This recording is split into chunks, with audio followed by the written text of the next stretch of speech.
This is Laura Morelli. If you're listening to this audiobook, chances are you're planning a trip to Italy, perhaps by plane, train, or even by armchair. Some of you may, as I do, already hold a piece of Italy somewhere deep inside your heart, and you want to learn everything you can about the country's rich history and culture.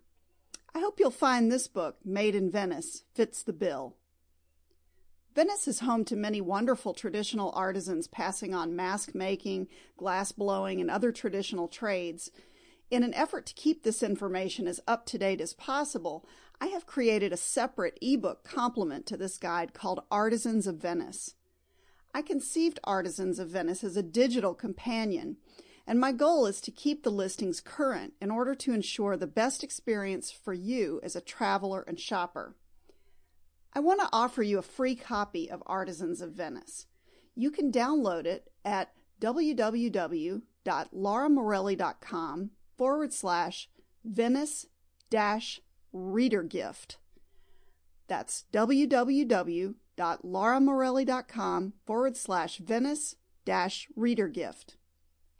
In addition, there are a few more resources at the back of this book, things like a calendar of festivals that feature traditional crafts, as well as some hand-selected museum collections. I've compiled those for you as a separate PDF that you can download at www.lauramorelli.com/Venice resources. So, don't forget to download those 2 free companions to this book. In the meantime, I hope you enjoy Made in Venice. I love hearing from my readers. You can feel free to email me anytime at lauramorelli.com to ask a question or give me your feedback. Thank you and buona lettura. Happy reading. Made in Venice, a travel guide to Murano glass, carnival masks, gondolas, lace, paper, and more by Laura Morelli, part of Laura Morelli's Authentic Arts series.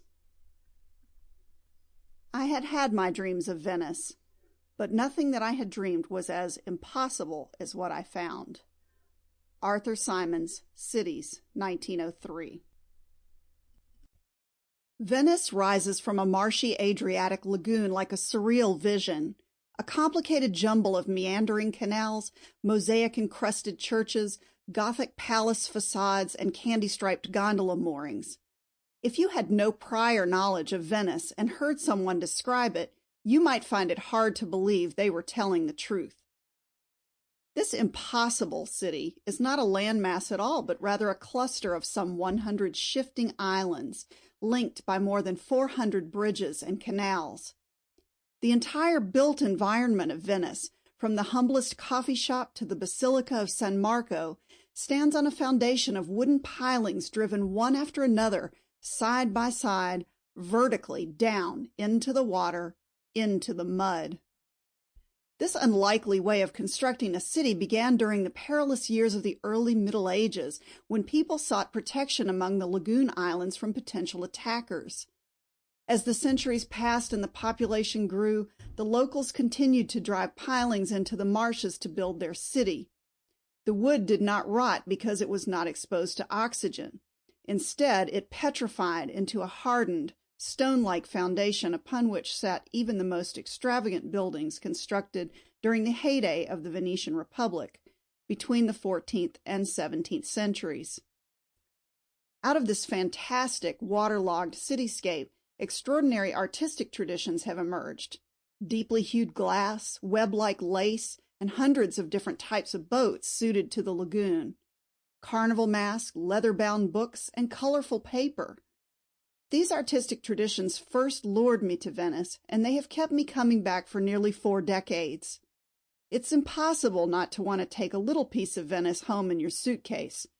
In our world of megastores, corporate chains, and mass production, many of us are hungry for unique, culturally authentic, and immersive experiences. I can think of no better way to appreciate Venetian culture than by experiencing the stories, the people, and the objects behind the artisanal traditions of this impossible city. Chapter 1. How to Shop in Venice.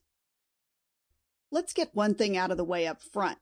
Shopping in Venice can be intimidating. All of us Sample complete. Ready to continue?